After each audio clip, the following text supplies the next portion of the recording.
आज का सभी लगातार डिस्ट्रैक्शन और मल्टीटास्किंग के जाल में फंसे हुए हैं। सोशल मीडिया की कभी न खत्म होने वाली फीड, ईमेल की झड़ी और हर पल बजती नोटिफिकेशंस। सोचिए जरा, क्या हम कभी सच में किसी एक काम पर पूरी तरह ध्यान दे पाते हैं? ये हमें कभी भी पूरी तरह से किसी एक काम पर ध्यान केंद्रित नहीं करने देते। लेकिन क्या यही हमारी नियति है? क्या आपने कभी महसूस किया है कि आप दिन भर व्यस्त रहते हैं, लेकिन शाम को लगता है कि कुछ खास हासिल नहीं हुआ? आपका इनबॉक्स ईमेल से भरा है, सोशल मीडिया की अंतहीन स्क्रॉलिंग ने दिमाग को थका दिया है और आपके पास अपने सबसे महत्वपूर्ण कामों के लिए समय ही नहीं बचा। आज की इस तेज तर्रार दुनिया में, जहां हर क्लिक, हर नोटिफिकेशन हमें खींचता है, हमारी एकाग्रता एक दुर्लभ चीज बन गई है। हम सभी लगातार डिस्ट्रैक्शन के जाल में फंसे हुए हैं, है ना? लेकिन सोचिए जरा, क्या होगा अगर आप इन सभी शोर शराबे के बीच भी अपनी पूरी दिमागी शक्ति के साथ काम कर सके? क्या होगा अगर आप अपनी सबसे जटिल समस्याओं को सुलझा सके, नए और क्रांतिकारी विचार पैदा कर सके और ऐसा काम कर सके जो आपको अपने क्षेत्र में असाधारण बना दे? जी हाँ, ये मुमकिन है। आज हम बात करेंगे कैल न्यूपोर्ट की एक ऐसी किताब के बारे में जिसने लाखों लोगों के काम करने के तरीके को बदल दिया है, डीप वर्क। ये सिर्फ एक किताब नहीं है, यह एक क्रांति है, एक मार्गदर्शिका है उस खोई हुई एकाग्रता को फिर से पाने की। इस वीडियो में हम इस किताब के हर चैप्टर की गहराई में उतरेंगे, समझेंगे कि डीप वर्क क्या है, क्यों यह आज की दुनिया में आपकी सबसे बड़ी ताकत बन सकती है और कैसे आप इसे अपनी रोजमर्रा की जिंदगी का हिस्सा बना सकते हैं। तो अगर आप भी अपनी उत्पादकता बढ़ाना चाहते हैं, अपने काम में गहरा अर्थ और संतुष्टि पाना चाहते हैं और इस डिस्ट्रैक्शन भरी दुनिया में खुद को सबसे अलग बनाना चाहते हैं, तो इस वीडियो को अंत तक देखना न भूलें। यकीन मानिए, ये आपके काम करने के तरीके और आपके जीवन को देखने के तरीके को हमेशा के लिए बदल देगा। चलिए इस यात्रा पर मेरे साथ जुड़िए। डीप वर्क क्या है और क्यों महत्वपूर्ण है? What is deep work and why is it important? क्या आपने कभी ऐसा महसूस किया है कि आप घंटों काम कर रहे हैं, बस घंटों, लेकिन दिन के अंत में जब आप पीछे मुड़कर देखते हैं तो पाते हैं कि आपने कुछ भी ठोस हासिल नहीं किया? ऐसा लगता है जैसे समय रेत की तरह मुट्ठी से फिसल गया और बदले में बस थकान और एक खालीपन बच गया। इस समस्या की जड़ में अक्सर छिछला काम, शैलो वर्क होता है। ये वो काम है जिनमें दिमागी ताकत बहुत कम लगती है, जो अक्सर रूटीन होते हैं और जिन्हें बिना ज्यादा सोचे समझे किया जा सकता है। जैसे ईमेल का जवाब देना, मीटिंग अटेंड करना, फोन पर बात करना या कागजात इधर उधर करना। ये काम आपको व्यस्त तो दिखाते हैं, लेकिन क्या ये आपको सच में आगे बढ़ाते हैं? नहीं, अक्सर ये आपको सिर्फ समय बिताने में मदद करते हैं। अब जरा इसके विपरीत डीप वर्क की कल्पना कीजिए। यह वो काम है जो आप पूरी एकाग्रता के साथ करते हैं, बिना किसी भी तरह के भटकाव के। जब आप डीप वर्क में होते हैं तो आप दुनिया के शोर से कट जाते हैं। आपका पूरा ध्यान, आपकी पूरी चेतना सिर्फ उस एक काम पर केंद्रित होती है। यह वो काम है जो आपकी संज्ञानात्मक क्षमताओं को उनके चरम पर धकेलता है। यह आपको मजबूर करता है सोचने पर, जटिल समस्याओं के गहरे समाधान खोजने पर, कुछ नया बनाने पर जो पहले कभी नहीं था। डीप वर्क ही वो जगह है जहां असली मूल्य पैदा होता है, जहां आप अपनी क्षमताओं का सर्वोत्तम उपयोग करते हैं। आज की तेज तर्रार डिजिटल दुनिया में, जहां आर्टिफिशियल इंटेलिजेंस कई रूटीन, छिछले कामों को अपने हाथ में ले रहा है, डीप वर्क की क्षमता अब सिर्फ एक अच्छी चीज नहीं रही, यह एक अमूल्य कौशल बन गई है। यह एक ऐसी सुपर पावर है जो आपको भीड़ से अलग खड़ा करती है। यह न केवल आपको असाधारण रूप से प्रोडक्टिव बनाता है, बल्कि आपको अपने काम में एक गहरा संतोष और उद्देश्य भी देता है। सोचिए, जब आप एक जटिल समस्या को सुलझाते हैं या एक उत्कृष्ट प्रोजेक्ट पूरा करते हैं तो आपको कैसा महसूस होता है? एक अद्भुत संतुष्टि, है ना? यही डीप वर्क का जादू है। चैप्टर 1, डीप वर्क क्यों है इतना महत्वपूर्ण? Deep work is important, why? ये चैप्टर किताब का वो आधार है जो हमें बताता है कि डीप वर्क की आज हमें इतनी जरूरत क्यों है। न्यूपोर्ट तर्क देते हैं कि डीप वर्क आज की अर्थव्यवस्था में सिर्फ एक अच्छा होना नहीं है, बल्कि एक दुर्लभ और अत्यधिक मूल्यवान कौशल है। क्यों? क्योंकि आज की दुनिया में हर कोई सतही चीजों में उलझा हुआ है। हर कोई सोशल मीडिया, ईमेल, मीटिंग्स के दलदल में फंसा है। लेकिन अगर आप इस शोर शराबे के बीच भी सच में पूरी शिद्दत से किसी एक चीज पर घंटों केंद्रित हो सकते हैं, तो सोचिए आप कितने अलग और प्रभावशाली हो सकते हैं। जब आप गहरे काम में संलग्न होते हैं तो आप वो काम कर पाते हैं जो बाकी लोग नहीं कर सकते। आप जटिल समस्याओं को हल कर सकते हैं, वो समस्याएं जो आपके प्रतिस्पर्धियों को परेशान कर रही हैं। आप नए विचारों का सृजन कर सकते हैं, वो विचार जो आपकी कंपनी को, आपके करियर को या आपके खुद के जीवन को एक नई दिशा दे सकते हैं।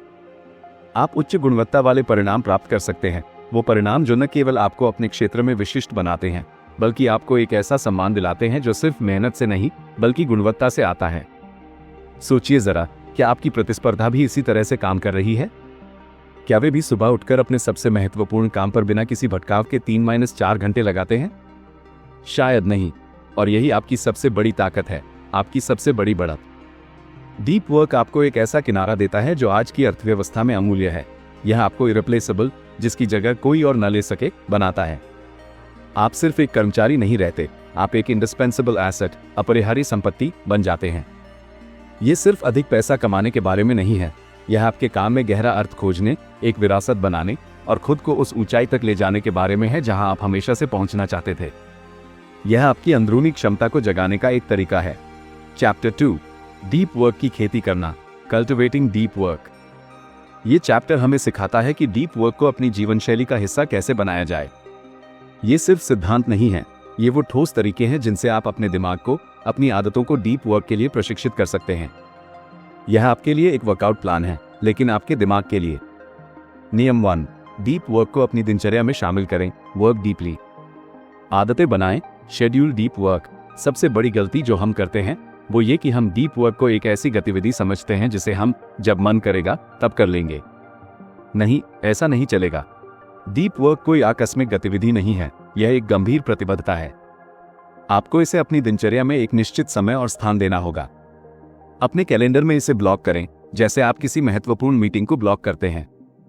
इसे किसी भी चीज के लिए रद्द न करें, क्योंकि यह आपके सबसे महत्वपूर्ण काम का समय है। मेरे दोस्त, सुबह का समय अक्सर सबसे जादुई होता है, जब दुनिया अभी जाग रही होती है, आपका दिमाग ताजा होता है और भटकाव सबसे कम होते हैं। उस शांति का लाभ उठाएं। सही माहौल बनाएं। Rituals for deep work. Cal Newport deep work के लिए कुछ अनुष्ठान बनाने का सुझाव देते हैं। ये आपके डीप वर्क सत्र के लिए एक सिग्नल की तरह काम करते हैं, आपके दिमाग को बताते हैं कि अब समय है गंभीर होने का। इसमें आपका शांत और अव्यवस्थित कार्यस्थल शामिल हो सकता है, जहां कोई आपको परेशान न करे। काम करने का एक विशिष्ट तरीका, जैसे इंटरनेट बंद करना, फोन साइलेंट करना, एक निश्चित प्लेलिस्ट सुनना और आप कितना समय तक काम करेंगे ये भी तय करना। कुछ लोग शांत संगीत सुनना पसंद करते हैं, तो कुछ पूरी चुप्पी में खो जाते हैं। यह आपके लिए एक पर्सनल चैम्बर बनाने जैसा है, जहां आपकी एकाग्रता सर्वोच्च हो, जहां कोई आपको डिस्टर्ब न कर सके। भटकावों को खत्म करें। Minimise distractions. सच बताएं तो हम में से बहुत से लोग अपने फोन से चिपके रहते हैं, हर 5 मिनट में उसे चेक करते रहते हैं। ये एक आदत बन गई है, एक लत। ये हमारे दिमाग को लगातार छोटी छोटी खुराक दे रही है, उसे पूरी तरह से केंद्रित होने से रोक रही है। नोटिफिकेशंस बंद करें, सोशल मीडिया को लॉग आउट करें और अनावश्यक वेबसाइटों को ब्लॉक करें। ऐसे कई ऐप्स और एक्सटेंशन हैं जो इसमें आपकी मदद कर सकते हैं। आप खुद हैरान होंगे कि कितनी शांति और एकाग्रता मिल सकती है जब ये डिजिटल शोर शांत हो जाता है। जब आप अपने फोन को दूसरे कमरे में रख देते हैं तो आपको महसूस होता है कि आप कितने मुक्त हो गए हैं। यह आजादी ही डीप वर्क की कुंजी है। नियम 2, उबाऊपन को गले लगाओ। Embrace boredom. लगातार उत्तेजना से बचें। Resist the urge to distract. हमारी आदत हो गई है कि जैसे ही हमें जरा भी बोरियत महसूस होती है या एक पल का भी खाली समय मिलता है, हम तुरंत अपने फोन पर कुछ चेक करने लगते हैं या किसी और चीज में उलझ जाते हैं। ये हमारी एकाग्रता की मांसपेशियों को कमजोर करता है, उसे आलसी बनाता है। ये हमें उस बिंदु तक पहुंचने ही नहीं देता जहां हमारा दिमाग वास्तव में सोचने और समाधान खोजने लगता है। इसके बजाय बोरियत को महसूस करें और अपने दिमाग को भटकने दें। यह एक तरह का मेडिटेशन है जहां आप अपने विचारों को बिना जज किए बहने देते हैं। रचनात्मक सोच को बढ़ावा दें। Allow for mind wandering. जब आप बस बैठे हों बिना किसी बाहरी उत्तेजना के, तो आपका दिमाग स्वाभाविक रूप से समस्याओं को हल करने और नए विचार उत्पन्न करने लगता है। ये वो पल होते हैं जब असली रचनात्मकता सामने आती है, जब आहा पल आते हैं। आइंस्टीन ने अपने महान विचारों के लिए ऐसे ही बोरियत के पलों पर निर्भर किया था, जब वे सिर्फ घूम रहे होते थे या अपने दिमाग को भटकने देते थे। छोटे छोटे भटकाव से बचें। Schedule your distractions. न्यूपोर्ट का सुझाव है कि आप अपने डिस्ट्रैक्शन के लिए भी समय निर्धारित करें। उदाहरण के लिए, आप तय कर सकते हैं कि आप हर 2 घंटे में 15 मिनट के लिए ईमेल चेक करेंगे या सोशल मीडिया देखेंगे। यह आपको नियंत्रण में रखता है, न कि आपके डिस्ट्रैक्शंस आपको नियंत्रित करते हैं। आप उन पर राज करते हैं, वे आप पर नहीं। सोशल मीडिया से दूरी बनाओ। Quit social media.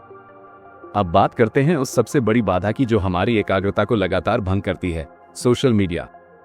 Cal Newport इस चैप्टर में एक कड़वा लेकिन जरूरी सच बताते हैं।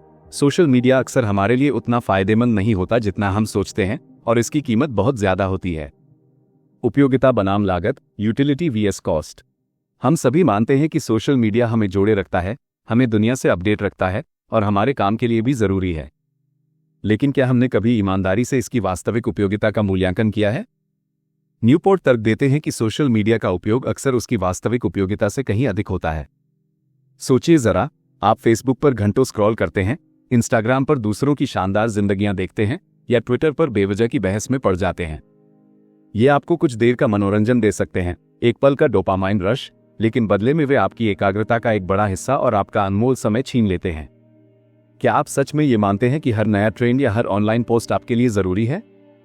सच बताएं तो हम में से कई लोग सोशल मीडिया पर घंटों बिताने के बाद अक्सर खाली और थका हुआ महसूस करते हैं, अपराधबोध से भर जाते हैं कि हमने अपना समय बर्बाद कर दिया। क्या ये आपको मानसिक शांति देता है? शायद नहीं। रणनीतिक रूप से उपयोग करें, use social media with purpose. Newport यह नहीं कहते कि आप पूरी तरह से डिजिटल दुनिया से कट जाएं। उनका कहना है कि यदि सोशल मीडिया आपके काम के लिए वास्तव में आवश्यक है, जैसे मार्केटिंग के लिए या ग्राहकों से सीधे जुड़ने के लिए, तो इसे केवल तभी उपयोग करें जब आपको इसकी आवश्यकता हो और एक विशिष्ट उद्देश्य के लिए। एक रणनीति बनाएं, बेवजह स्क्रॉलिंग से बचें।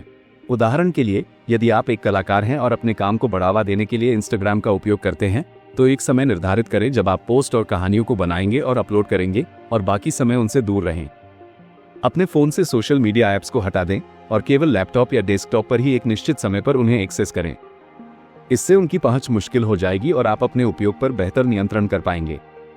अपने समय का मूल्यांकन करें, evaluate your time।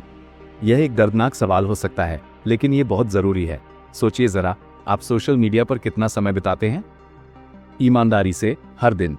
क्या वो समय किसी और उत्पादक गतिविधि में लगाया जा सकता है? कुछ नया सीखने में, कोई किताब पढ़ने में, अपने परिवार के साथ गुणवत्तापूर्ण समय बिताने में या अपने डीप वर्क प्रोजेक्ट पर आगे बढ़ने में? न्यूपोर्ट का सुझाव है कि एक डिजिटल डिटॉक्स पर विचार करें। 1 या 2 महीने के लिए पूरी तरह से सोशल मीडिया से दूर रहें। आप खुद हैरान होंगे कि कितना खाली समय, कितनी मानसिक शांति और कितनी रचनात्मक ऊर्जा आपको वापस मिलती है। यह आपको ये जानने में मदद करेगा कि आप वास्तव में सोशल मीडिया पर कितने निर्भर हैं और क्या ये वास्तव में आपके जीवन में मूल्य जोड़ रहा है। अगर आपका काम सोशल मीडिया पर निर्भर नहीं करता, तो आपको खुद से पूछना होगा, क्या यह मेरी मानसिक शांति के लिए एक बाधा तो नहीं है? इस चैप्टर का सार यह है, सामाजिक ऐप्स के आप मालिक बने, वे आपके मालिक न बने। अपनी एकाग्रता और अपने समय की रक्षा करें, क्योंकि ये आपकी सबसे मूल्यवान संपत्तियां हैं। चैप्टर 4, छिछलेपन को कम करें, ड्रेन द शैलोज। मेरे दोस्तों, हमने डीप वर्क की ताकत को समझा, हमने एकाग्रता के लिए माहौल बनाना सीखा और सोशल मीडिया के जाल से निकलना भी जाना। अब इस यात्रा का अंतिम पड़ाव है अपने काम से छिछलेपन को पूरी तरह से हटाना या कम करना। ये चैप्टर इस बात पर केंद्रित है कि आप अपने दिन प्रतिदिन के शेड्यूल में उन सभी कामों को कैसे पहचानें जो आपको व्यस्त तो रखते हैं लेकिन वास्तव में कोई मूल्य नहीं जोड़ते, और फिर उन्हें कैसे खत्म करें या उनका प्रबंधन करें। छिछले काम को पहचानें, आइडेंटिफाई शैलो वर्क। ये पहला और सबसे महत्वपूर्ण कदम है। अपनी दैनिक गतिविधियों की एक ईमानदार सूची बनाएं। हर उस काम को लिखें जो आप दिन भर में करते हैं। अब हर काम के आगे खुद से पूछें, क्या ये काम मेरी संज्ञानात्मक क्षमताओं को उनके चरम पर धकेलता है? क्या यह मुझे सीखने, सृजन करने या जटिल समस्याओं को हल करने में मदद करता है? अगर जवाब नहीं है, तो वो संभवतः एक छिछला काम है। इसमें बेवजह के ईमेल का जवाब देना, हर मीटिंग में बिना किसी उद्देश्य के शामिल होना, लगातार चैट मैसेजेस का जवाब देना या बस कागजी कार्रवाई करना शामिल हो सकता है। आप हैरान होंगे कि हमारा कितना समय इन छिछले कामों में चला जाता है। ये हमें व्यस्त दिखाते हैं, लेकिन इनसे कोई असली प्रगति नहीं होती। यह आपके समय और ऊर्जा का एक ब्लैक होल है। छिछले काम को सीमित करें, लिमिट शैलो वर्क। एक बार जब आप छिछले काम को पहचान लेते हैं, तो अगला कदम उसे खत्म करना या उसे बहुत कम करना है। खत्म करें, एलिमिनेट। जहां संभव हो, छिछले काम को पूरी तरह से खत्म कर दें। अगर कोई ईमेल सिर्फ ठीक है या धन्यवाद के जवाब के लिए है, तो क्या उसे भेजने की जरूरत है? अगर किसी मीटिंग में आपकी उपस्थिति अनिवार्य नहीं है, तो उसमें शामिल न हो। सौंप दें, डेलीगेट। अगर कोई काम जरूरी है लेकिन आपके डीप वर्क के लिए बाधा बन रहा है, तो उसे दूसरों को सौंपने पर विचार करें। क्या कोई और यह काम कर सकता है? क्या ये किसी जूनियर टीम मेंबर या असिस्टेंट को दिया जा सकता है? स्वचालित करें, ऑटोमेट। कुछ छिछले काम स्वचालित किए जा सकते हैं, जैसे दोहराए जाने वाले ईमेल के लिए टेम्पलेट का उपयोग करना या बिल भुगतान को स्वचालित करना। निश्चित समय, बैचिंग। यदि आप छिछले काम को खत्म या सौंप नहीं सकते, तो उसके लिए एक विशिष्ट, सीमित समय निर्धारित करें। इसे छिछले काम का ब्लॉक कहें। उदाहरण के लिए, ईमेल का जवाब देने के लिए दिन में केवल 2 बार 30 मिनट का समय निर्धारित करें, बजाय इसके कि आप हर ईमेल का तुरंत जवाब दें। इस समय में तेजी से काम करें और फिर उससे पूरी तरह से दूर हो जाएं। ना कहना सीखें, लर्न टू से नो। ये चैप्टर 4 का सबसे मुश्किल लेकिन सबसे शक्तिशाली नियम है। हम में से बहुत से लोग दूसरों को खुश करने या असहजता से बचने के लिए हाँ कह देते हैं, भले ही वो काम हमारे लक्ष्यों या डीप वर्क के समय को बाधित कर रहा हो। अपनी सीमाओं को पहचानें। न्यूपोर्ट कहते हैं, अपनी सीमाओं को पहचानें और उन कामों को लेने से बचें जो आपके मुख्य लक्ष्यों के अनुरूप नहीं है। यदि कोई आपको ऐसी मीटिंग के लिए आमंत्रित करता है जिसका कोई स्पष्ट एजेंडा नहीं है, या ऐसा काम सौंपता है जो आपकी प्राथमिकताओं से मेल नहीं खाता, तो विनम्रता से ना कहें। उदाहरण, आप कह सकते हैं, आपके सुझाव के लिए धन्यवाद, लेकिन अभी मेरी प्राथमिकताएं XYZ हैं और मुझे लगता है कि इस पर पूरा ध्यान देने के लिए मैं पर्याप्त समय नहीं दे पाऊंगा। आपकी ना कहने की क्षमता आपकी डीप वर्क की क्षमता को सीधा बढ़ाएगी। जब आप उन कामों को छोड़ देते हैं जो मायने नहीं रखते, तभी आप उन कामों के लिए जगह बना पाते हैं जो सच में मायने रखते हैं। यह आपकी समय और ऊर्जा का संरक्षण है। यह आत्मसम्मान और अपनी प्राथमिकताओं के प्रति ईमानदारी का कार्य है। छिछलेपन को कम करना सिर्फ समय बचाने के बारे में नहीं है, यह आपकी मानसिक ऊर्जा को बचाने के बारे में है। जब आप लगातार छोटे छोटे कम मूल्य वाले कामों से परेशान नहीं होते, तो आपका दिमाग अपने सबसे महत्वपूर्ण काम पर अधिक ध्यान केंद्रित कर पाता है। यह आपको एक नई तरह की स्वतंत्रता और नियंत्रण देता है। 5 प्रमुख सीखे, टॉप 5 की lessons from this book. Deep work सिर्फ एक किताब नहीं है, यह एक मानसिकता है जो आपके काम करने के तरीके को ही नहीं, बल्कि आपके जीवन को भी बदल सकती है। इससे मिलने वाली शीर्ष 5 सीखे ये हैं। एकाग्रता आपकी सबसे बड़ी शक्ति है। Concentration is your greatest power. ये किताब सिखाती है कि आज की दुनिया में सबसे मूल्यवान कौशल लगातार केंद्रित रहने की क्षमता है। यह आपको भीड़ से अलग खड़ा करती है। छिछला काम आपका समय बर्बाद करता है। Shallow work wastes your time. हमने अक्सर छिछले कामों में खुद को इतना उलझा लिया है कि हमें लगता है हम प्रोडक्टिव हैं, जबकि हम बस समय बिता रहे होते हैं। डीप वर्क आपको इस भ्रम से बाहर निकालता है। बोरियत रचनात्मकता का प्रवेश द्वार है। Boredom is the gateway to creativity. जब आप लगातार उत्तेजना से दूर रहते हैं, तो आपका दिमाग भटकता है और नए विचारों को जन्म देता है। बोरियत से भागना नहीं, बल्कि उसे गले लगाना सीखें। डिजिटल दुनिया एक दोधारी तलवार है। The digital world is a double edged sword. Social media और इंटरनेट के फायदे हैं, लेकिन उनकी लागत अक्सर हमारी एकाग्रता और मानसिक शांति से कहीं ज्यादा होती है। हमें इनका उपयोग समझदारी से करना सीखना होगा। डीप वर्क एक अभ्यास है, कोई जादू नहीं। Deep work is a practice, not magic. ये रातों रात नहीं होता। इसमें अनुशासन, योजना और लगातार प्रयास लगता है, लेकिन इसका परिणाम आपके सपनों से भी बढ़कर हो सकता है। मेरे दोस्तों, डीप वर्क सिर्फ एक किताब नहीं है, यह आपके लिए एक जीवन बदलने वाला अनुभव हो सकती है। यह आपको सिर्फ अधिक काम करना नहीं सिखाती, बल्कि आपको अपने सबसे महत्वपूर्ण काम को पूरी शिद्दत और समर्पण के साथ करना सिखाती है। सोचिए, जब आप हर दिन कुछ ऐसा करते हैं जो सच में मायने रखता है, तो आपकी प्रोडक्टिविटी कितनी बढ़ जाएगी, आपकी मानसिक शांति कैसी होगी। ये किताब आपको उस डिजिटल शोर से बाहर निकलने का रास्ता दिखाती है जिसमें हम सभी फंसे हुए हैं। यह आपको अपने समय पर, अपनी एकाग्रता पर और अंततः अपने जीवन पर नियंत्रण वापस दिलाती है। आप महसूस करेंगे कि आप अब सिर्फ प्रतिक्रिया नहीं दे रहे हैं, बल्कि आप अपने भविष्य का निर्माण कर रहे हैं। डीप वर्क आपको सिर्फ एक बेहतर प्रोफेशनल नहीं बनाएगा, बल्कि एक अधिक संतुष्ट, अधिक उद्देश्यपूर्ण इंसान भी बनाएगा। आप अपने काम में एक गहरा अर्थ पाएंगे, एक ऐसा संतोष जो सिर्फ छिछले कामों से कभी नहीं मिल सकता। यह आपको अपनी अंदरूनी क्षमता को पूरी तरह से अनलॉक करने का मौका देती है। तो अगर आप भी इस बदलाव के लिए तैयार हैं, अगर आप भी अपनी जिंदगी को एक नई दिशा देना चाहते हैं, तो इस वीडियो को अभी लाइक करें। इसे अपने दोस्तों और परिवार के साथ शेयर करें, क्योंकि डीप वर्क हर किसी के लिए जरूरी है। और हाँ, हमारे चैनल को सब्सक्राइब करना न भूलें और साथ ही बेल आइकॉन भी दबा दें, ताकि आप हमारे ऐसे ही ज्ञानवर्धक और जीवन बदलने वाले वीडियो मिस न करें।